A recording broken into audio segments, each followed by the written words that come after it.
Salam dalam kasih Allah Bapa dan Tuhan kita, Yesus Kristus. Pekabaran malam hari ini berjudul Natal, Alkitab, dan Trinitas. Bulan Desember adalah bulan di mana umat Kristen di seluruh dunia nanti-nantikan, oleh karena hari Natal tanggal 25 Desember, yaitu hari yang diyakini banyak orang sebagai hari kelahiran Tuhan Yesus di dunia ini.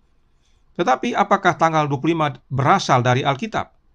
Dari mana asal mula perayaan Natal tanggal 25 Desember tersebut? Mari kita lihat dua penjelasan berikut ini yang diambil dari Britannica.com tentang Christmas yang berkata, asal-usul yang tepat dalam menetapkan 25 Desember sebagai tanggal lahir Yesus tidak jelas. Perjanjian Baru tidak memberikan petunjuk dalam hal ini. 25 Desember pertama kali diidentifikasi sebagai tanggal kelahiran Yesus oleh Sextus Julius Africanus pada tahun 221 dan kemudian menjadi tanggal dan diterima secara universal. Salah satu penjelasan luas tentang asal-usul tanggal ini adalah bahwa 25 Desember adalah kristenisasi Dies Solis Invicti Nati atau hari kelahiran matahari yang tak terkalahkan. Suatu hari libur populer di Kekaisaran Romawi yang merayakan titik balik matahari musim dingin sebagai simbol dari kebangkitan matahari, mengusir musim dingin dan mengabarkan kelahiran kembali musim semi dan musim panas. Mereka akui bahwa penetapan tanggal 25 Desember sebagai tanggal lahir Yesus adalah tidak jelas. Bahkan penetapan tanggal tersebut merupakan upaya kristenisasi hari raya Dewa Matahari. Kemudian dalam History.com kembali tentang Christmas dikatakan, juga sekitar waktu titik balik matahari musim dingin, orang Romawi merayakan Juvenalia, sebuah pesta untuk menghormati anak-anak Roma. Selain itu, anggota kelas atas sering merayakan ulang tahun Mitra, dewa matahari yang tak terkalahkan, pada tanggal 25 Desember. Diyakini bahwa Mitra, dewa bayi, lahir dari batu. Bagi sebagian orang Romawi, ulang tahun Mitra adalah hari paling suci dalam setahun. Kembali diyakini tanggal 25 Desember berhubungan dengan penyembahan dewa matahari yaitu Mitra. Selanjutnya, History.com menyatakan tentang Christmas yang berikut ini. Pada tahun-tahun awal kekristenan, Paskah adalah hari libur utama. Kelahiran Yesus tidak dirayakan. Pada abad keempat, pejabat gereja memutuskan untuk menetapkan kelahiran Yesus sebagai hari libur. Sayangnya, Alkitab tidak menyebutkan tanggal kelahirannya atau sebuah fakta yang kemudian ditunjukkan oleh kaum Puritan untuk menyangkal legitimasi perayaan. Meskipun beberapa bukti menunjukkan bahwa kelahirannya mungkin terjadi pada musim semi, karenanya untuk apa para gembala mengembalakan di tengah musim dingin? Paulus Julius I memilih 25 Desember. Secara umum diyakini bahwa gereja memilih tanggal ini dalam upaya untuk mengadopsi dan menyerap tradisi festival kekafiran Saturnalia. Kembali mereka akui bahwa tidak ada perayaan hari lahir Tuhan Yesus sebelumnya, dan Alkitab sama sekali tidak menyatakannya. Bahkan mereka merasa aneh jika Yesus lahir di musim dingin, karena tidak mungkin gembala dan domba bermalam di tengah padang pada musim dingin. Itu sebabnya mereka menyatakan bahwa tanggal 25 Desember itu adalah upaya mengadopsi dan menyerap tradisi perayaan kekafiran yang disebut Saturnalia. Silakan saudara selidiki lebih banyak lagi dan saudara akan temukan bahwa penetapan tanggal 25 Desember berdasarkan hari raya kekafiran. Oleh karenanya, mari kita ikuti penjelasan Roh Nubuat dan terlebih Alkitab tentang hari Natal, serta apa aplikasi praktikal Natal bagi kehidupan kerohanian kita. Ellen White menuliskan dalam Membina Keluarga Bahagia halaman 456 paragraf 1 yang berkata, hari Natal datang kembali. Ini adalah suatu catatan yang dikumandangkan ke seluruh penjuru dunia, baik timur, barat, utara, dan selatan. Bagi para pemuda, baik orang dewasa, demikian juga yang sudah lanjut usia, pada umumnya hari Natal adalah hari kesukaan dan kegembiraan besar. Tetapi, apakah hari Natal itu sehingga menuntut perhatian begitu banyak? Hari Natal adalah hari yang dunia rayakan sebagai hari kelahiran Tuhan kita, Yesus Kristus. Tapi apakah Natal sehingga menuntut banyak perhatian kita? Ellen White lanjutkan dalam Membina Keluarga Bahagia halaman 456 paragraf 2. Berbunyi, tanggal 25 Desember diperkirakan adalah hari kelahiran Yesus Kristus dan telah menjadi kebiasaan secara umum menghormati hari itu. tetapi tidak ada kepastian yang benar-benar dapat dipercaya bahwa kita sedang memelihara hari kelahiran Juru Selamat.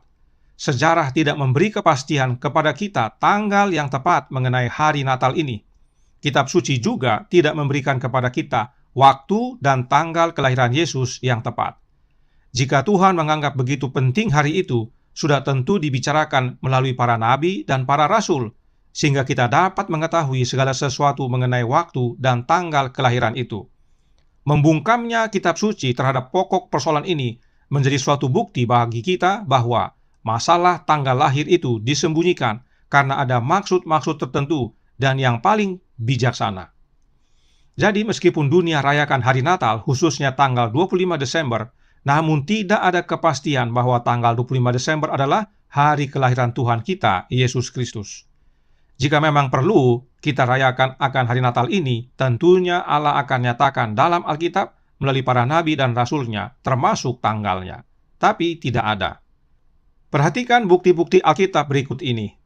Lukas 2 ayat 7 dan 8 berkata, "Dan ia melahirkan seorang anak laki-laki, anaknya yang sulung, lalu dibungkusnya dengan lampin dan dibaringkannya di dalam palungan, karena tidak ada tempat bagi mereka di rumah penginapan.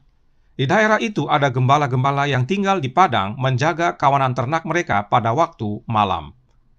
Alkitab menyatakan ada gembala-gembala yang tinggal di padang menjaga kawanan ternak mereka pada waktu malam. Ini merupakan bukti kuat bahwa saat itu bukanlah musim dingin atau bahkan ada salju. Karenanya, jika musim dingin atau bahkan bersalju, tentunya tidak hanya gembala, tetapi domba-domba juga tidak tahan dingin. Kenapa para gembala menjaga domba-domba di padang pada malam hari? Karena domba-domba punya waktu khusus untuk melahirkan anak domba. Dan itu terjadi pada musim semi. Jadi, domba tidak seperti manusia yang bisa melahirkan pada musim apa saja. Domba hanya melahirkan di musim semi dan karenanya para gembala menjaga di padang pada malam hari. Itu sebabnya domba disebut hewan yang melahirkan musiman. Domba melahirkan bersamaan dalam waktu yang berdekatan selama musim semi, dan itu sebabnya perlu perhatian para gembala. Informasi ini bukan dari Alkitab, tetapi dari penjelasan peternak domba. Namun dari penjelasan singkat tentang perilaku domba ini, kita bisa memahami mengapa para gembala menjaga domba-dombanya di padang pada malam hari. Dan ini bukti nyata bahwa Yesus lahir bukan pada tanggal 25 Desember. Kemudian kita lihat bukti lainnya, Keluaran 12 ayat 3 yang berkata, "Katakanlah kepada segenap jemaah Israel, pada tanggal 10 bulan ini diambillah oleh masing-masing seekor anak domba menurut kaum keluarga, seekor anak domba untuk tiap-tiap rumah tangga." Ini adalah domba Paskah. Nah, apakah syaratnya domba Paskah? Kita baca ayat 5. Keluaran 12 ayat 5 berkata, "Anak dombamu itu harus jantan, tidak bercela, berumur setahun. Kamu boleh ambil domba atau kambing." Domba Paskah tersebut harus jantan, tidak bercela, dan berumur setahun. Nah, jika sudah berumur setahun, artinya sudah lahir 1 tahun sebelumnya. Siapakah domba Paskah itu? Ini perlu kita ketahui sebelum kita lanjutkan. 1 Korintus 5 ayat 7 menjawab, "Buanglah ragi yang lama itu, supaya kamu menjadi adonan yang baru, sebab kamu memang tidak berragi, sebab anak domba Paskah kita juga telah disembelih, yaitu Kristus." Yesus Kristuslah anak domba Paskah tersebut, dan domba tersebut berusia 1 tahun pada saat dipersembahkan. Nah, pertanyaannya, bulan apakah Paskah itu? Imamat 23 ayat 5 menjawab, "Dalam bulan yang pertama, pada tanggal 14 bulan itu, pada waktu senja, ada Paskah bagi Tuhan." Jadi, saudaraku dalam Tuhan, jika domba Paskah yang berumur 1 tahun dipersembahkan pada bulan pertama tanggal 14, maka domba yang berusia 1 tahun tersebut harus sudah lahir pada sekitar waktu yang sama 1 tahun sebelumnya, yaitu di bulan pertama bangsa Yahudi. Jika kita hubungkan peristiwa gembala menjaga domba di padang, karena itu masa melahirkan anak domba, maka masa itu adalah masa bulan pertama kalender bangsa Yahudi. Nah, bulan pertama bangsa Yahudi adalah bulan Nisan, dan itu sekitar bulan Maret dan April. Dari sini kita bisa lihat bahwa kelahiran Yesus sama sekali tidak ada hubungannya dengan tanggal 25 Desember. Bahkan manusia yang menulis sejarah pun menyatakan hal yang sama. Mari kita baca penjelasan berikut ini dari history.com kembali tentang perayaan Hari Natal. Berkata, tetapi apakah Yesus benar-benar dilahirkan pada tanggal 25 Desember? Mungkin tidak. Alkitab tidak menyebutkan hari ulang tahunnya yang tepat, dan kisah kelahiran Yesus berisi petunjuk yang bertentangan. Misalnya, kehadiran gembala dan domba mereka menyarankan kelahiran terjadi di musim semi. Ketika para pejabat gereja menetapkan tanggal 25 Desember di akhir abad ketiga, mereka kemungkinan menginginkan tanggal tersebut bertepatan dengan festival pagan yang ada untuk menghormati Saturnus atau dewa pertanian Romawi dan Mitra, dewa cahaya Persia. Dengan begitu, menjadi lebih mudah untuk meyakinkan orang-orang kafir Roma untuk menerima agama Kristen sebagai agama resmi kekaisaran. Ini ditulis oleh Sarah Pruitt dengan judul Why is Christmas Celebrated on December 25th? Karenanya, fokus pekabaran kita bukanlah tentang tanggal 25 Desember. Sebab jelas dari penjelasan Alkitab, Yesus sama sekali tidak lahir pada tanggal 25 Desember atau di bulan Desember. Penetapan tanggal 25 Desember itu malah berhubungan dengan kekafiran yang dibuat oleh manusia. Dan itu nanti muncul di akhir abad ketiga. Jadi jelas bahwa Yesus lahir bukan tanggal 25 Desember, dan jelas tidak perlu diketahui tanggal berapa Yesus lahir. Karena jika memang penting, maka Allah sendiri akan menyatakannya melalui hamba-hambanya di dalam Alkitab. Fokus kita adalah apakah kelahiran Yesus ada hubungannya dengan Trinitas, sebagaimana banyak umat Kristen yakini, dan apa aplikasi praktikal bagi kerohanian kita. Sebelumnya kita lihat sekilas nubuatan-nubuatan tentang kelahiran Yesus yang dinyatakan oleh para nabi dalam Perjanjian Lama, karena informasi dalam nubuatan ini ada yang menolong kita melihat bahwa apakah ada hubungannya dengan Trinitas atau tidak. Kita buka Kejadian 3 ayat 15 yang berbunyi, Aku akan mengadakan permusuhan antara engkau dan perempuan ini, antara keturunanmu dan keturunannya. Keturunannya akan meremukkan kepalamu, dan engkau akan meremukkan tumitnya. Ini adalah nubuatan yang Allah sampaikan kepada Adam dan Hawa. Tulisan Roh Nubuat menyatakan tentang janji ini dalam Kerinduan Segala Zaman, buku pertama, halaman 28, paragraf 2. Berbunyi, Kedatangan Juru Selamat telah dinubuatkan di Eden. Ketika Adam dan Hawa pertama kali mendengar janji itu, mereka sangat mengharapkan kegenapannya yang segera. Mereka menyambut anak sulung mereka dengan segala sukacita, mengharap bahwa mungkin dialah pelepas itu. Akan tetapi kegenapan janji itu bertangguh. Kemudian dalam doa Yakub kepada anak-anaknya, khususnya untuk Yehuda, dituliskan dalam Kejadian 49 ayat 10 yang berkata, Tongkat kerajaan tidak akan beranjak dari Yehuda, ataupun lambang pemerintahan dari antara kakinya, sampai dia datang yang berhak atasnya, maka kepadanya akan takluk bangsa-bangsa. Siapakah dia yang datang dan berhak atas tongkat kerajaan itu? Nyonya White menjelaskan sesuatu tentang ayat ini yang terdapat dalam Spiritual Gifts, volume 3, halaman 171, paragraf 3. Berkata, Sehubungan dengan Yehuda, kata-kata inspirasi Yakub penuh kegembiraan. Mata kenabiannya memandang ratusan tahun ke depan pada kelahiran Kristus, dan dia berkata, tongkat kerajaan tidak akan beranjak dari Yehuda ataupun lambang pemerintahan dari antara kakinya sampai dia datang yang berhak atasnya, maka kepadanya akan takluk bangsa-bangsa. Perhatikan ada kata Shiloh dalam bahasa Inggris. Namun dalam bahasa Indonesia tidak disebutkan tentang Shiloh ini. Lihat yang ditandai warna biru. Namun dalam versi King James, ayat itu menyebutkan, sampai Shiloh datang. Shiloh artinya kedamaian. Itu sebabnya Yesaya tuliskan tentang Yesus yang akan lahir dengan sebutan Raja Damai. Shiloh juga merujuk kepada Mesias. Kemudian kepada Musa dinyatakan dalam Ulangan 18 ayat 15 yang berkata, Seorang nabi dari tengah-tengahmu, dari antara saudara-saudaramu, sama seperti aku akan dibangkitkan bagimu oleh Tuhan Allahmu. Dialah yang harus kamu dengarkan. Nah, mari kita lihat penjelasan Roh Nubuat tentang ayat ini yang terdapat dalam Para Nabi dan Raja, halaman 396, paragraf 9, yang menjelaskan, Melalui Musa, rencana Allah untuk mengutus anaknya sebagai penebus bangsa yang jatuh dipelihara di kalangan orang Israel. Pada suatu peristiwa, tidak lama sebelum kematiannya, Musa memaklumkan, Seorang nabi dari tengah-tengahmu dari antara saudara-saudaramu, sama seperti aku, akan dibangkitkan bagimu oleh Tuhan Allahmu. Dialah yang harus kamu dengarkan." Dengan jelas Musa telah diberi petunjuk untuk orang Israel mengenai pekerjaan Mesias yang akan datang itu. Seorang nabi akan kubangkitkan bagi mereka dari antara saudara mereka seperti engkau ini, adalah perkataan Yehova kepada hambanya. Aku akan menaruh firmanku dalam mulutnya, dan ia akan mengatakan kepada mereka segala yang kuperintahkan kepadanya. Ulangan 18 ayat 15 dan 18. Jelas saudaraku dalam Tuhan bahwa Ulangan 18 ayat 15 tadi adalah nubuatan tentang Yesus Kristus, Sang Mesias.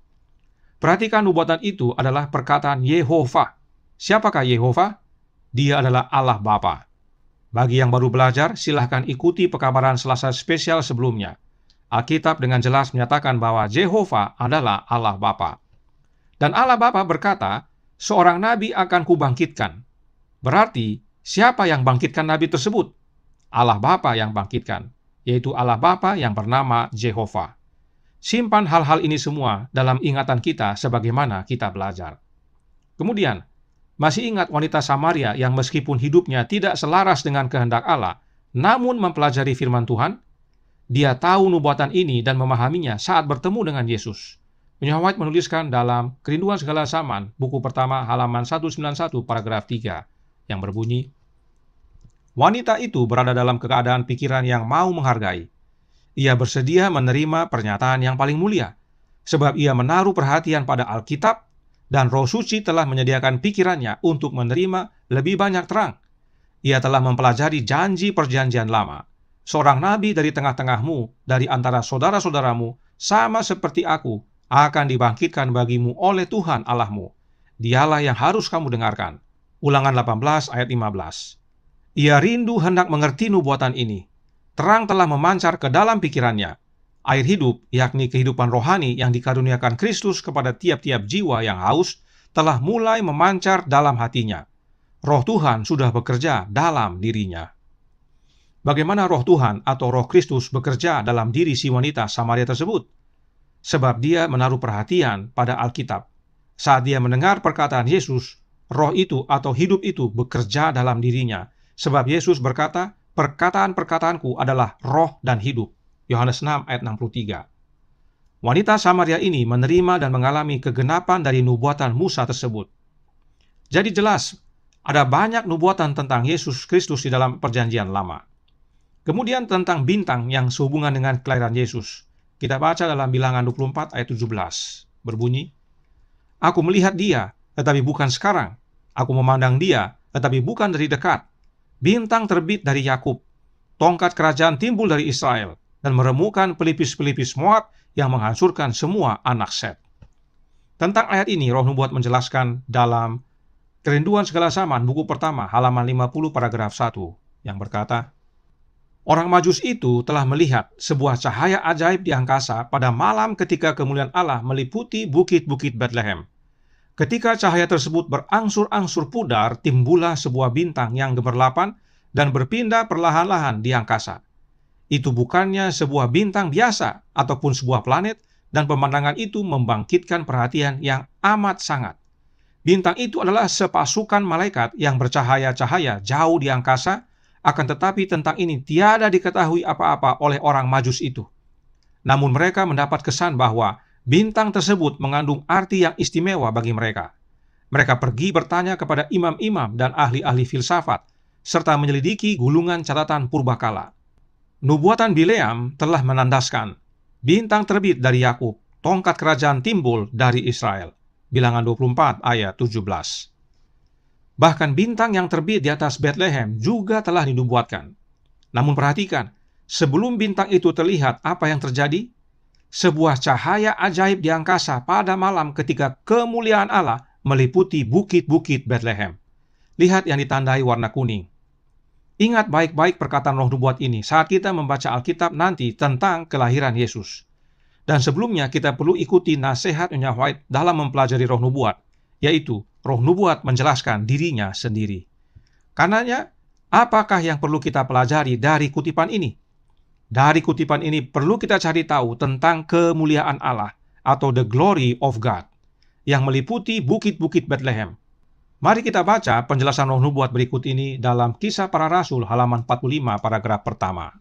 Berkata, "Dan dewasa ini Allah menggunakan sidangnya untuk menyatakan maksudnya dalam dunia ini. Dewasa ini, pesuruh-pesuruh salib sedang pergi dari kota ke kota, dari negeri ke negeri, menyediakan jalan bagi kedatangan Kristus kedua kali. Standar hukum Allah sedang ditinggikan. Roh dari Yang Maha Kuasa sedang bekerja dalam hati manusia, dan mereka yang menyambut pengaruhnya menjadi saksi bagi Allah dan kebenarannya. Di banyak tempat pria dan wanita yang mengabdi terlihat sedang menyampaikan kepada orang-orang lain terang yang telah menerangi jalan keselamatan mereka melalui Kristus. Dan sementara mereka membiarkan terang mereka bercahaya, seperti yang dilakukan oleh mereka yang telah dibaptiskan dengan Roh pada hari Pentakosta, mereka mendapat kuasa Roh lebih dan lebih banyak lagi. Dengan demikian, dunia ini akan diterangi dengan kemuliaan Allah." Berdasarkan penjelasan roh nubuat, ada hubungan antara roh Allah dengan terang. Karenanya, terang kemuliaan Allah itu adalah rohnya Allah yang kudus. Perhatikan kutipan berikut ini dari Kerinduan Segala Zaman, buku pertama, halaman 104, paragraf 2, yang menjelaskan, "Belum pernah malaikat-malaikat mendengarkan doa semacam itu. Mereka ingin membawa kepada panglima mereka suatu kabar jaminan dan penghiburan. Tetapi tidak, Sang Bapa sendirilah yang akan menjawab permohonan anaknya. Langsung dari tahta sorga memancarlah cahaya kemuliaannya." Cahaya kemuliaan siapa? Cahaya kemuliaan Sang Bapa. "Langit terbuka, dan ke atas kepala juru selamat turunlah cahaya yang paling suci dalam rupa seekor burung merpati, lambang yang tepat untuk Dia yang lemah lembut dan rendah hati itu." Saudaraku dalam Tuhan, inilah pentingnya mempelajari roh nubuat dengan cara yang benar. Kita sekarang menjadi tahu apa itu cahaya kemuliaan Allah yang meliputi bukit-bukit Bethlehem. Itu bukan oknum lain, tetapi roh Allah Bapa itu sendiri. Dan roh yang turun seperti atau dalam rupa burung merpati itu bukan oknum lain yang kaum Trinitas sebut Allah Roh. Tetapi itu adalah roh Allah itu sendiri, yaitu roh Bapa yang turun ke atas anaknya. Kenapa dalam bentuk burung merpati? Karena itu adalah lambang, yaitu lambang dari karakter Yesus yang lemah lembut dan rendah hati. Berdasarkan tulisan roh nubuat ini, jelas bahwa baptisan Yesus Kristus sama sekali tidak membuktikan adanya Trinitas. Roh yang turun dalam rupa burung merpati itu adalah rohnya Allah Bapa itu sendiri. Kemudian ada nubuatan yang berikut ini, dalam Yesaya 7 ayat 14, yang berkata, "Sebab itu Tuhan sendirilah yang akan memberikan kepadamu suatu pertanda. Sesungguhnya seorang perempuan muda mengandung dan akan melahirkan seorang anak laki-laki, dan ia akan menamakan dia Immanuel." Dalam Alkitab bahasa Inggris versi King James disebutkan perempuan perawan. Dan memang Maria masih perawan saat mengandung Yesus. Selanjutnya Yesaya 9 ayat 5 berkata, "Sebab seorang anak telah lahir untuk kita, seorang putra telah diberikan untuk kita. Lambang pemerintahan ada di atas bahunya, dan namanya disebutkan orang, Penasihat Ajaib, Allah yang Perkasa, Bapa yang Kekal, Raja Damai." Perhatikan, Yesaya menyatakan seorang putra telah diberikan untuk 3. Lihat kalimat yang ditandai warna biru. Artinya, sebelum lahir ke dunia ini, Yesus adalah anak, yaitu anak yang Allah Bapa peranakkan.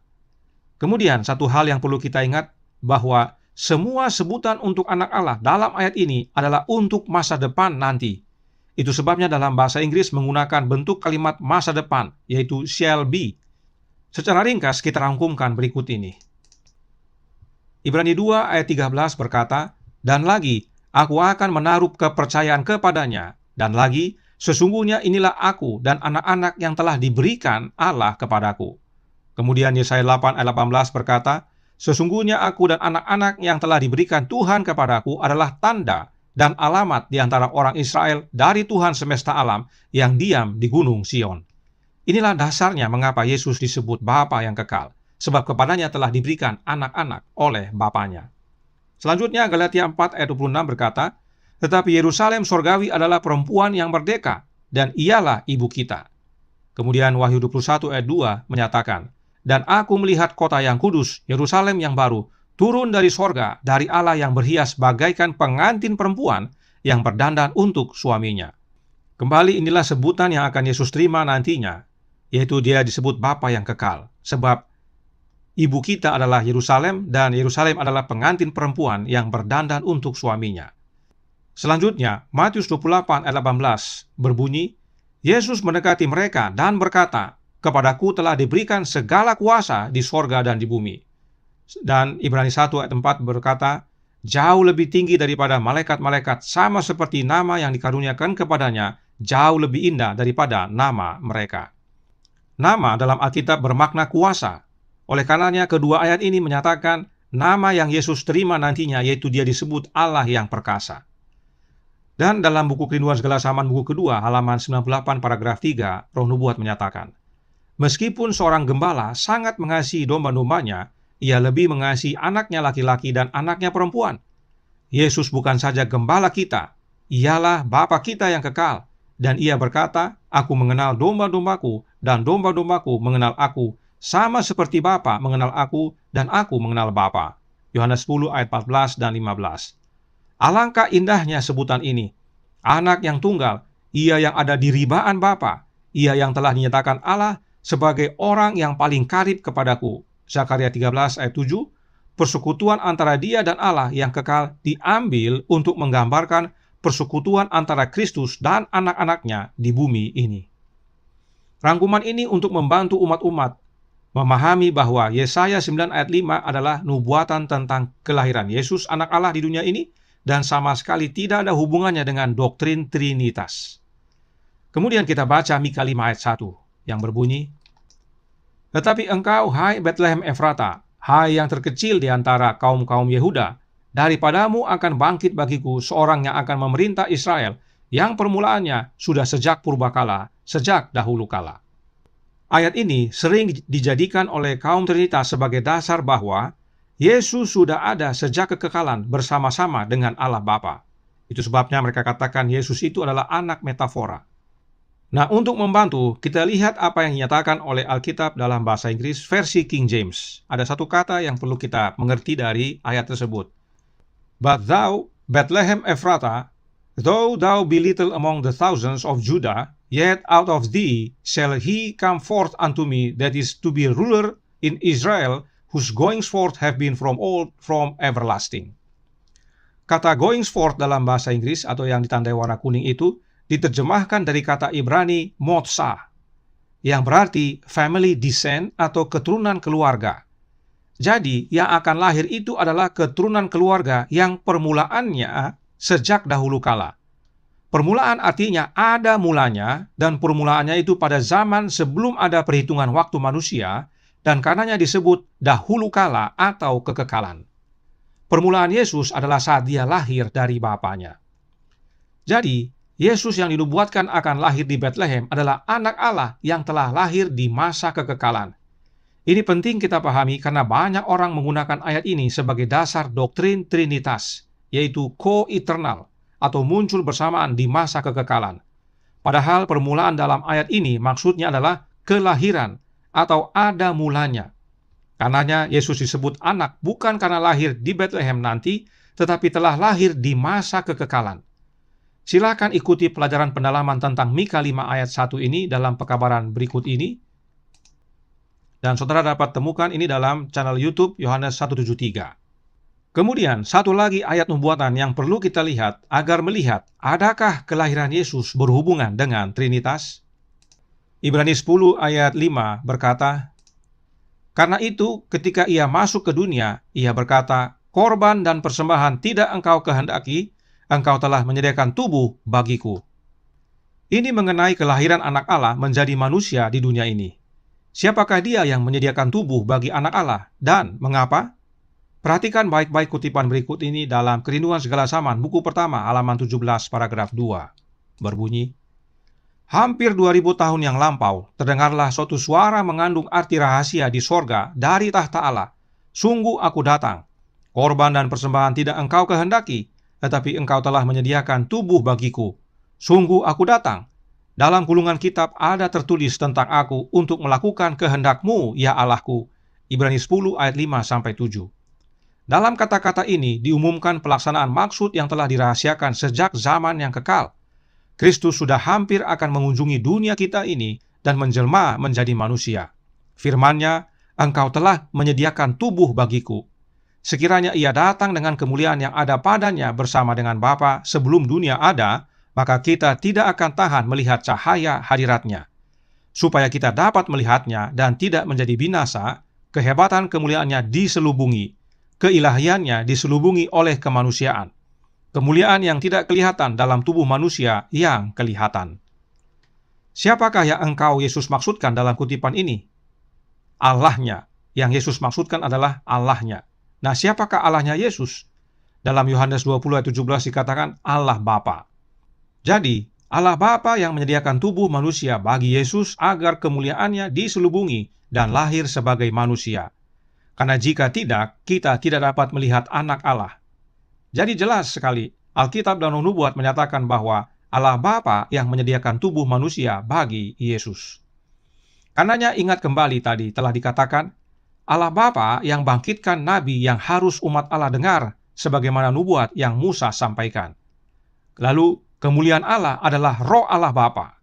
Dan selanjutnya, Allah Bapa menyediakan tubuh manusia bagi Yesus dalam proses kelahirannya menjadi manusia. Jadi, melalui beberapa nubuatan terlihat bagaimana peran utama Allah Bapa tentang kedatangan Yesus yang pertama kali ke dunia ini. Sekarang mari kita lihat pernyataan malaikat kepada Maria dalam buku Lukas. Namun sebelumnya kita baca kutipan Roh Nubuat berikut ini dalam Kerinduan Segala Zaman, buku pertama, halaman 28 dan 29, yang menjelaskan, demikianlah dalam musyawarah di sorga, jam kedatangan Kristus sudah ditentukan. Manakala jarum besar itu menunjuk kepada waktu tersebut, maka Yesus pun lahir di Betlehem. Tetapi setelah genap waktunya, maka Allah mengutus anaknya. Setelah genap waktunya, Allah, yaitu Allah Bapa, mengutus anaknya ke dunia. Bagaimana caranya? Dengan lahir di Betlehem. Perhatikan Roh Nubuat berkata, Allah mengutus anaknya. Artinya, Bapa sudah punya anak, dan Yesus adalah anak Allah jauh sebelum datang ke dunia ini. Jadi, Allah Bapa yang bangkitkan nabi yang harus umat dengar, kemuliaan Allah Bapa itu adalah Roh Allah Bapa itu sendiri, lalu Allah mengutus anaknya ke dunia ini dengan cara lahir sebagai manusia, dan Bapa yang menyediakan tubuh manusia bagi anaknya untuk selubungi kemuliaannya. Semua kebenaran ini tolong diingat sebagaimana kita belajar. Nah, sebelum kita kembali ke Alkitab, pertanyaannya adalah, ada berapa oknum dalam musyawarah sorga? Kita baca penjelasannya dalam Kemenangan Akhir halaman 516 paragraf 2, yang berbunyi, Kristus firman itu, anak Allah, satu-satunya adalah satu dengan Allah, satu dalam alamiah, dalam tabiat, dan dalam tujuan. Satu-satunya pribadi di dalam semesta ini yang dapat turut serta dalam semua musyawarah dan maksud-maksud Allah. Kutipan ini dengan jelas mengatakan kepada kita bahwa tidak ada makhluk lain selain Kristus yang masuk ke dalam dewan musyawarah Allah. Jelas hanya ada dua makhluk ilahi dalam dewan musyawarah sorga. Nyonya White tidak pernah menyebut makhluk lain selain Kristus yang diizinkan masuk ke dalam musyawarah dengan Allah. Apakah dasarnya Nyonya White menyatakan hanya dua oknum? Alkitab tentunya. Mari kita baca Zakaria 6 ayat 13 yang berbunyi, Dialah yang akan mendirikan bait Tuhan dan dialah yang akan mendapat keagungan dan akan duduk memerintah di atas tahtanya. Di sebelah kanannya akan ada seorang imam dan permufakatan tentang damai ada di antara mereka berdua. Bisa baca mulai ayat 12 dan ini adalah penjelasan tentang Allah Bapa dan anaknya. Jelas bahwa Alkitab terlebih dahulu telah menyatakan hanya dua oknum yang terdapat dalam dewan musyawarah Allah, yaitu Allah Bapa dan anaknya. Permufakatan tentang damai ini, atau dalam bahasa Inggris The Council of Peace, adalah tentang rencana keselamatan atau rencana penebusan. Jika saudara masih kurang yakin, perhatikan kutipan Roh Nubuat berikut ini dalam Kerinduan Segala Zaman, buku kedua, halaman 492, paragraf 5. Sebelum landasan-landasan dunia diletakkan, Bapa dan Anak telah bersatu dalam sebuah perjanjian untuk menebus manusia jika manusia dikalahkan oleh setan. Mereka telah menjabat tangan mereka dengan ikrar hikmat bahwa Kristus harus menjadi penjamin bagi umat manusia. Sangat jelas, hanya dua oknum yang bersepakat dan mereka berjabat tangan, yaitu Bapa dan Anaknya. Karenanya jelas sekali, tidak ada trinitas dalam perencanaan penebusan manusia, tapi hanya antara Bapa dan Anaknya saja. Dalam Signs of the Times, Juni 17, tahun 1903, paragraf 2, Nyonya White bahkan menuliskan, Rencana keselamatan yang dirancang oleh Bapa dan Anak akan sukses besar. Jelas sekali saudaraku dalam Tuhan. Karenanya, tolong ingat semua kebenaran ini sebagaimana kita lanjutkan. Mari kita baca Lukas 1 ayat 31 dan 32 yang berkata, "Sesungguhnya engkau akan mengandung dan akan melahirkan seorang anak laki-laki, dan hendaklah engkau menamai dia Yesus.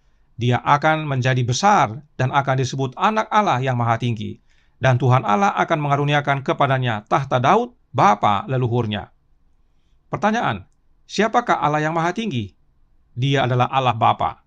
Silahkan baca Markus 5 ayat 7, di mana dinyatakan bahwa Allah yang Maha Tinggi tersebut punya anak yang bernama Yesus. Kenapa Yesus disebut anak Allah yang Maha Tinggi? Karena memang Yesus adalah anaknya Allah Bapa yang lahir dari Bapa, atau yang Nabi Mika katakan yang permulaannya di zaman kekekalan. Jadi, baik di sorga maupun di dunia ini, Yesus tetap disebut anak Allah yang Maha Tinggi, yaitu anak Allah Bapa. Sebab Bapanya Yesus hanya satu, yaitu Allah Bapa. Kemudian Maria bertanya, bagaimana hal itu mungkin terjadi karena aku belum bersuami? Lihat dalam Lukas 1 ayat 35, sang malaikat menjawab. Jawab malaikat itu kepadanya, Roh Kudus akan turun atasmu dan kuasa Allah yang Maha Tinggi akan menaungi engkau. Sebab itu anak yang akan kau lahirkan itu akan disebut kudus, anak Allah. Nah, oleh karena ayat ini, maka kaum Trinitas menyatakan bahwa Allah Roh Kuduslah yang membuat Maria mengandung. Apakah benar demikian? Kembali ingat tadi penjelasan Roh Nubuat bahwa kemuliaan Allah, yaitu rohnya, meliputi bukit-bukit di Betlehem. Dan sesudah kemuliaan itu pudar, maka terlihatlah bintang bersinar yang adalah sekumpulan malaikat. Pertanyaannya lagi, apakah roh Allah adalah roh yang kudus? Sudah tentu. Apakah roh Allah itu adalah kuasa? Sudah pasti.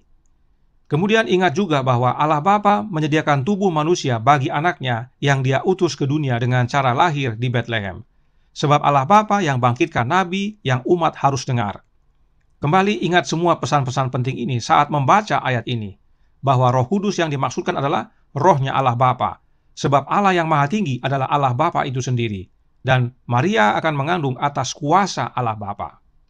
Jadi, kembali, kuasa Allah Bapa lah yang turun ke atas Maria melalui kehadiran rohnya yang kudus, kemudian Maria menjadi mengandung, yaitu bayi laki-laki yang disebut kudus, anak Allah. Sebab Yesus adalah anak Allah, yaitu anaknya Allah Bapa. Inilah yang Alkitab nyatakan. Nah, perhatikan ilustrasi berikut ini yang dibuat berdasarkan ajaran Trinitas. Dan saudara bisa bandingkan dengan kebenaran Alkitab yang baru saja kita ikuti, serta pernyataan-pernyataan Roh Nubuat. Trinitas mengajarkan bahwa ada 3 Allah tapi satu, yaitu Allah Bapa, Allah Anak, dan Allah Roh Kudus. Ellen White tuliskan dalam buku Kisah Para Rasul bab 5 bahwa alamiah Roh Kudus adalah misteri. Jadi tidak ada gambaran yang jelas tentang Roh Kudus. Itu sebabnya kaum Trinitas umumnya menggunakan ilustrasi burung merpati untuk Roh Kudus. Bagaimana dengan Bapa dan Anaknya? Tulisan-tulisan permulaan halaman 103 paragraf 1 berkata, "Saya melihat sebuah tahta dan di atasnya bersemayam Bapa dan Anak itu. Saya memandang kepada wajah Yesus dan mengagumi pribadinya yang mulia. Pribadi Bapa tidak dapat dilihat, sebab sebuah awan terang kemuliaan menyelubunginya. Saya bertanya pada Yesus kalau Bapanya mempunyai rupa yang sama seperti dirinya sendiri. Ia mengatakan memang begitu. Tetapi saya tidak dapat melihatnya. Untuk itu ia berkata, kalau engkau sampai sekali saja memandang kemuliaan pribadinya, maka engkau akan binasa." Ellen White dengan jelas menyatakan bahwa Bapa dan Anaknya mempunyai bentuk yang sama. Itu sebabnya kita diciptakan menurut gambar dan rupa Bapa dan Anaknya. Nah, sesuai doktrin Trinitas, siapakah yang membuat Maria mengandung? Doktrin Trinitas ajarkan bahwa yang membuat Maria mengandung adalah Roh Kudus yang mereka sebut dengan istilah Allah Roh Kudus.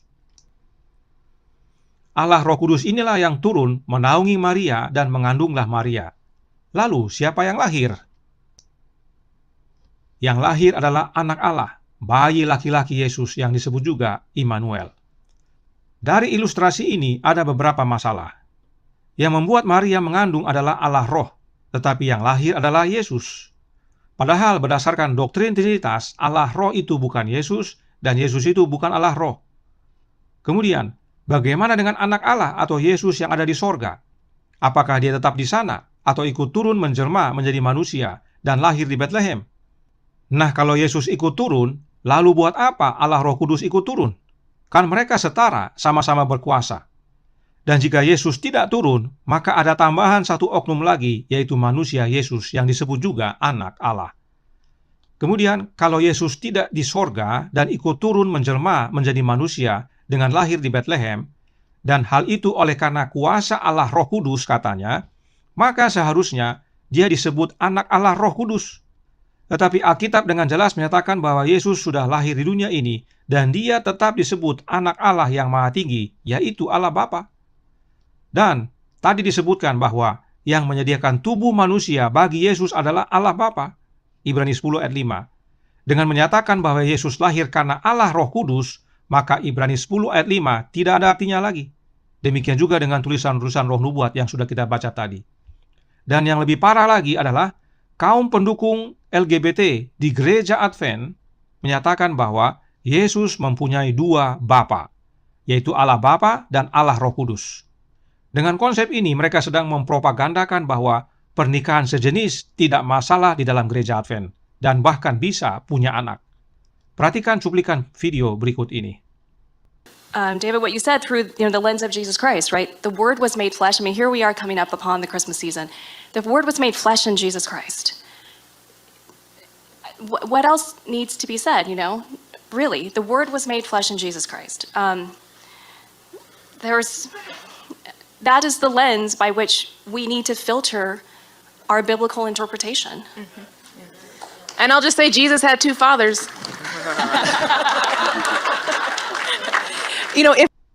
Saudaraku dalam Tuhan, kesesatan ini muncul karena doktrin Trinitas yang mereka yakini, bahwa meski Yesus adalah anaknya Allah Bapa, tetapi yang membuat Maria mengandung adalah Allah Roh Kudus. Dengan demikian, kaum Trinitas memahami bahwa Yesus punya dua ayah. Bisa lihat betapa sesatnya doktrin Trinitas ini? Perhatikan mereka semua tertawa saat wanita tersebut berkata demikian. Dan jika kita ikuti presentasi tersebut, tidak satupun dari 3 pendeta yang hadir dalam panelis tersebut berusaha memperbaiki konsep yang sesat itu. Tidak ada.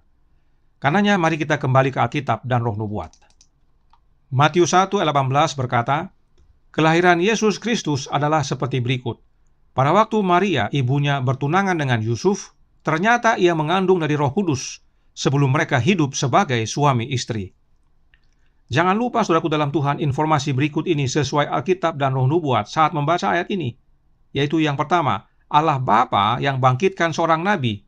Kemudian, kemuliaan Allah Bapa itu adalah rohnya Allah Bapa yang kudus, atau disebut juga Roh Kudus. Selanjutnya, kuasa Allah yang maha tinggi itu adalah rohnya Bapa itu juga, yaitu rohnya Bapa yang kudus, dan Allah Bapa yang menyediakan tubuh manusia bagi Yesus. Jadi, saat membaca buku Lukas dan buku Matius tentang kelahiran Yesus, bahwa Roh Kudus turun menaungi dan menyebabkan Maria mengandung, maka Roh Kudus tersebut adalah kuasa Allah yang maha tinggi, yaitu kuasa Allah Bapa dalam menyediakan tubuh manusia bagi anaknya.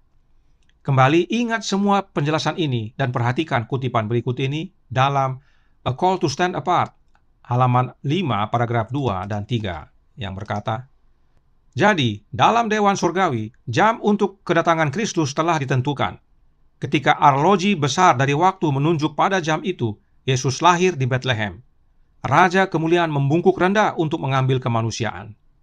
Dalam rapat surgawi, yang ditentukan untuk datang ke dunia ini adalah Yesus Kristus, dan bukan Allah Roh. Kemudian Nyonya White jelas juga menyatakan bahwa Kristus, Raja kemuliaan, harus merendahkan dirinya untuk turun sebagai manusia. Ini sangat cocok dengan penjelasan Paulus tentang Yesus dalam Filipi 2 ayat 6 dan 7 yang berkata, yang walaupun dalam rupa Allah tidak menganggap kesetaraan dengan Allah itu sebagai milik yang harus dipertahankan, melainkan telah mengosongkan dirinya sendiri dan mengambil rupa seorang hamba dan menjadi sama dengan manusia. Tidak ada disebutkan oleh Alkitab dan roh nubuat bahwa Kristus datang melalui oknum lain yang disebut Allah Roh. Tidak ada. Kristus sendiri yang membungkuk rendah untuk menjadi manusia, dan caranya adalah oleh kuasa Allah yang maha tinggi, yaitu pekerjaan roh Allah Bapa yang kudus. Jadi Yesus membungkuk rendah turun untuk menjadi manusia, namun Allah Bapa yang sediakan tubuh manusia bagi Yesus agar kemuliaannya diselubungi. Inilah yang benar sesuai Alkitab dan didukung oleh Roh Nubuat bahwa Yesus turun menjelma menjadi manusia dan prosesnya adalah dengan kuasa Allah yang Maha Tinggi yang menyediakan tubuh manusia bagi Yesus mulai dari dalam kandungan Maria yang adalah wanita perawan. Kenapa Allah bisa lakukan ini? Lukas 1 ayat 37 menjawab, sebab bagi Allah tidak ada yang mustahil. Apakah maksudnya? Malaikat Gabriel menjelaskan kepada Maria bahwa baik dia yang belum berhubungan dengan laki-laki dan juga sanak keluarganya yaitu Elisabet yang mandul bisa punya anak. Itu semua karena kuasa Allah Bapa. Inilah yang dimaksudkan Gabriel pada saat dia berkata Allah yang Maha Tinggi, yaitu Allah Bapa. Jadi, bagi Allah Bapa tidak ada yang mustahil. Tidak ada yang mustahil bagi Allah Bapa teristimewa dalam membuat Maria yang perawan mengandung dan menyediakan tubuh manusia bagi anaknya yang turun membungkuk rendah untuk menjadi manusia. Lihat hubungannya dengan kutipan Roh Nubuat berikut ini dalam A Call to Stand Apart, halaman 5 paragraf 4 yang berbunyi, para malaikat bertanya-tanya tentang rencana penebusan yang mulia. Mereka menyaksikan untuk melihat bagaimana umat Allah akan menerima anaknya yang mengenakan pakaian kemanusiaan. Malaikat bukan menyaksikan bagaimana metode atau cara Maria mengandung, tetapi malaikat menyaksikan bagaimana penerimaan manusia terhadap anak Allah, yang adalah panglima mereka di sorga, yang turun membungkuk rendah dan menutup keilahiannya dengan kemanusiaan, yaitu oleh kuasa Allah yang Maha Tinggi. Karena malaikat tahu bahwa yang turun ke dunia bukan oknum lain, tetapi panglima mereka sendiri yang turun, yaitu Yesus Kristus anak Allah yang Maha Tinggi dengan kuasa Allah yang Maha Tinggi. Kembali saudaraku dalam Tuhan, yang benar dan sesuai Alkitab serta Roh Nubuat adalah oleh kuasa Allah yang Maha Tinggi, yaitu Roh Bapa yang kudus, menyebabkan Maria mengandung, agar melalui proses kehamilan itu, Bapa menyediakan tubuh manusia bagi anaknya, yang turun membungkuk rendah untuk menjelma menjadi manusia. Sama sekali tidak ada hubungannya dengan Trinitas. Malah jika dihubungkan dengan Trinitas, membuat kelahiran Yesus ini menjadi rusak dan bahkan sesat sebagaimana kita sudah lihat dalam cuplikan video sebelumnya. Sekarang saudaraku dalam Tuhan, apakah makna atau pentingnya memahami Yesus lahir sebagai manusia ini? Lukas 1 ayat 35 berkata, jawab malaikat itu kepadanya, Roh Kudus akan turun atasmu dan kuasa Allah yang Maha Tinggi akan menaungi engkau. Sebab itu anak yang akan kau lahirkan itu akan disebut kudus anak Allah. Malaikat katakan bahwa Maria akan melahirkan anak yang kudus dan disebut anak Allah. Apakah Yesus lahir dengan kebenaran atau dengan ketidakbenaran? Yesus lahir dengan kebenaran sebab dia disebut kudus. Dari mana Yesus dapat kebenaran atau kekudusan itu? Dari Allah Bapa, yaitu Roh Kudus yang turun ke atas Maria.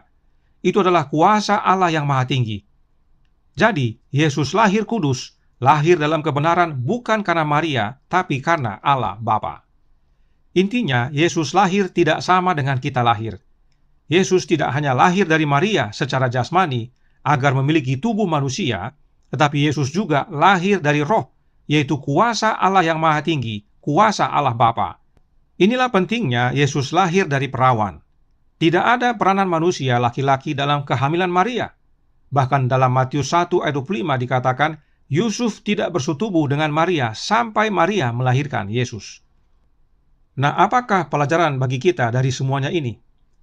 Kita semua perlu lahir kembali dalam Roh, agar kita dapat menerima pembenaran, pengudusan, dan diselamatkan. Jadi, sebagaimana juru selamat kita, Yesus Kristus, harus lahir dari Roh, agar dia bisa membawa kepada kita apa yang telah hilang dari kita, yaitu hidup, boleh menjadi bagian kita kembali. Nah, roh siapa yang perlu kita terima agar kita lahir kembali dan terima hidup? Roh Kristus tentunya. Ini penting sekali dipahami karena banyak orang mau samakan segala aspek kelahiran Yesus dengan kelahiran kita. Dan bila sama dengan kita, maka itu sama halnya menyatakan bahwa Yesus lahir tidak benar, tidak kudus, dan menjadi sama seperti kita manusia yang tidak benar serta tidak kudus. Tetapi bukan demikian yang Alkitab nyatakan. Alkitab nyatakan dengan jelas bahwa Yesus adalah kudus, anak Allah. Nah, saudaraku dalam Tuhan, Kita bisa sama seperti Yesus jika kita terhubung dengan Allah, sebab Yesus lahir terhubung dengan Allah. Maria mengandung bukan karena persetubuhan pria dan wanita, tetapi oleh kuasa Allah yang Maha Tinggi, oleh kehadiran Roh-Nya yang kudus, yang membuat Maria mengandung. Itu sebabnya malaikat bilang, anak kudus. Saat kita lahir atau anak kita lahir, apakah kita atau anak kita disebut kudus? Tentu tidak. Yesus 100% manusia, itu sebabnya dia harus lahir dari manusia. Dia memiliki kondisi tubuh manusia yang telah jatuh dalam dosa, sama seperti kita. Tetapi ingat bahwa Yesus juga lahir dari Roh. Nah, ada yang memahami bahwa jika Yesus lahir dengan kondisi tubuh manusia berdosa, bukankah itu artinya dia berdosa? Mari kita buka Roma 8 ayat 6 yang berkata, karena keinginan daging adalah maut, tetapi keinginan roh adalah hidup dan damai sejahtera. Nah, perhatikan saudaraku dalam Tuhan, dalam bahasa Inggris, keinginan daging disebut dengan carnally minded, atau pikiran karnal, pikiran kedagingan. Kemudian keinginan roh dalam bahasa Inggris disebutkan spiritually minded, atau pikiran rohani. Nah, apakah Yesus memiliki carnally minded atau pikiran kedagingan atau keinginan daging? Atau apakah Yesus mempunyai spiritually minded atau keinginan roh atau pikiran yang rohani? Yesus tentunya memiliki keinginan roh atau spiritually minded. Mulai kapan? Apakah mulai saat dia bisa berbuat sesuatu? Tentu tidak. Yang Alkitab ajarkan bahwa kita harus benar secara alamiah agar kita bisa berbuat yang benar. Artinya, pohonnya dulu benar, baru buahnya benar, dan bukan sebaliknya. Karena itu, kapan Yesus benar atau berpikiran rohani tadi? Itu terjadi sejak dia lahir. Dan jika kita lahir kembali dari roh Adam kedua atau Adam yang akhir ini, maka kita akan mempunyai alamiah rohani yang sama, yaitu kita berpikiran rohani. Inilah makna yang penting sekali dari kelahiran Yesus. Inilah Natal, yang perlu kita pahami sebagaimana yang Alkitab nyatakan, dan terima secara praktikal dalam kehidupan kerohanian kita, agar kita mengalami kelahiran baru di dalam roh, yaitu rohnya Kristus. Natal bukan soal perayaan. Tidak ada dalam Alkitab nasihat untuk merayakan Natal. Tidak ada juga tentang tanggal dan bulan. Dalam Roh Nubuat ada nasihat tentang Natal, tapi bukan tentang perayaannya, namun mengarahkan pandangan kita kepada Pencipta, yang adalah Yesus Kristus. Dalam Alkitab, Natal bermakna lahir kembali dalam Yesus, yaitu lahir sebagaimana Yesus lahir dalam roh. Perhatikan perkataan Paulus berikut ini dalam 2 Korintus 5 ayat 17, berbunyi, jadi siapa yang ada di dalam Kristus, ia adalah ciptaan baru, yang lama sudah berlalu, sesungguhnya yang baru sudah datang. Ayat ini sering kita baca dan hafal, tapi mungkin tidak kita perhatikan. Disebutkan, yang jadi manusia baru adalah yang ada di dalam Kristus. Bagaimana kita tinggal dalam Yesus? Dengan menerima rohnya yang kudus. Yesus berkata dalam Yohanes 15 ayat 4 yang berbunyi, tinggallah di dalam aku dan aku di dalam kamu. Sama seperti ranting tidak dapat berbuah dari dirinya sendiri kalau ia tidak tinggal pada pokok anggur. Demikian juga kamu tidak berbuah jikalau kamu tidak tinggal di dalam aku. Kita tinggal dalam Yesus melalui kehadiran rohnya. Perhatikan Yohanes yang sama menuliskan dalam Wahyu 3 ayat 20 yang berbunyi, lihat, aku berdiri di muka pintu dan mengetok. Jikalau ada orang yang mendengar suaraku dan membukakan pintu, aku akan masuk mendapatkannya, dan aku makan bersama-sama dengan dia, dan ia bersama-sama dengan aku. Yesus mau masuk dalam hidup kita melalui kehadiran rohnya yang kudus. Roh Nubuat membantu kita memahaminya dalam Homeward Bound halaman 91 paragraf 3 yang berkata, kita tidak dapat dengan sendirinya mengusir kerumunan jahat yang telah menguasai hati. Hanya Kristus yang dapat membersihkan bait suci jiwa. Tetapi dia tidak akan memaksa masuk. Dia datang ke dalam hati tidak seperti datang ke Ka'bah yang lama. Tetapi dia berkata, lihat, aku berdiri di muka pintu dan mengetok.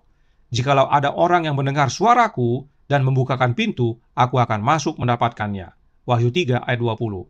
Kehadirannya akan membersihkan dan menguduskan jiwa, sehingga itu bisa menjadi bait yang kudus bagi Tuhan, dan tempat kediaman Allah di dalam roh.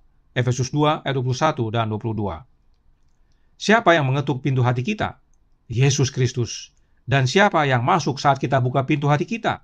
Yesus itu sendiri. Melalui apa Yesus masuk dalam hati kita? Melalui kehadiran rohnya. Dan saat Roh Yesus hadir dalam hidup kita, kita menjadi bersih dan karakter kita diubahkan menjadi sama dengan karakter Kristus.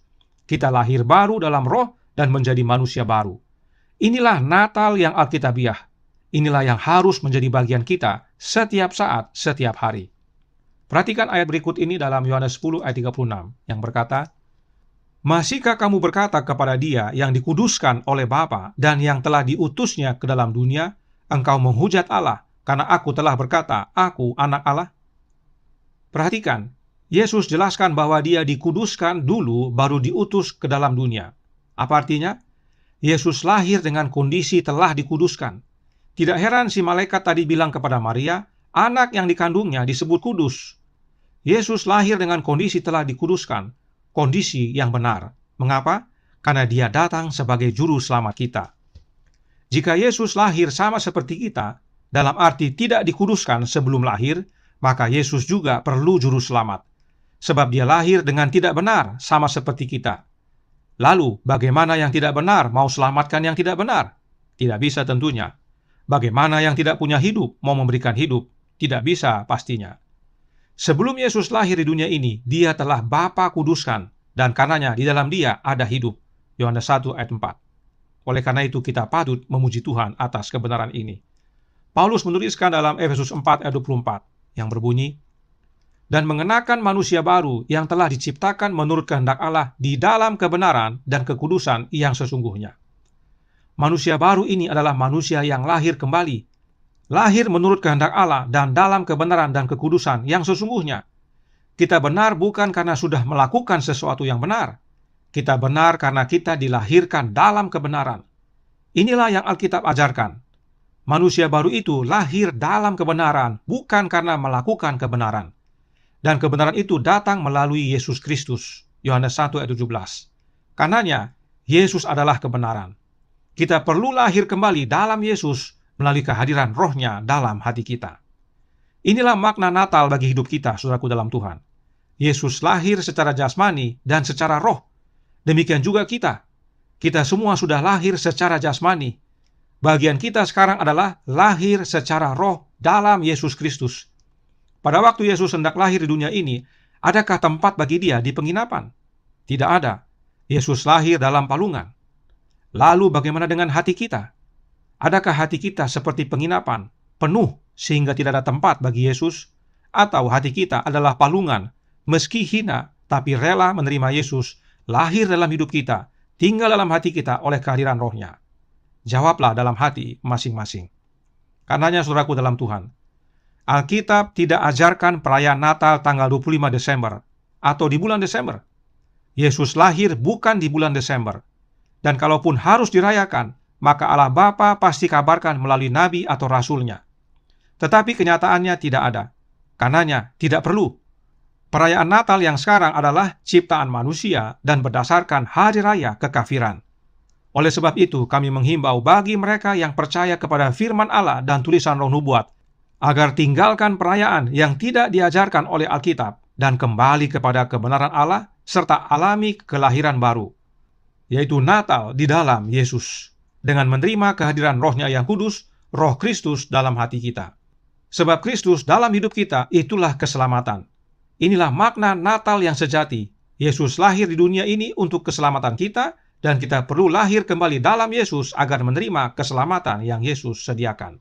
Tinggallah dalam Yesus dan Yesus dalam kita. Tuhan memberkati. Saya bawa dalam nama Yesus. Amin.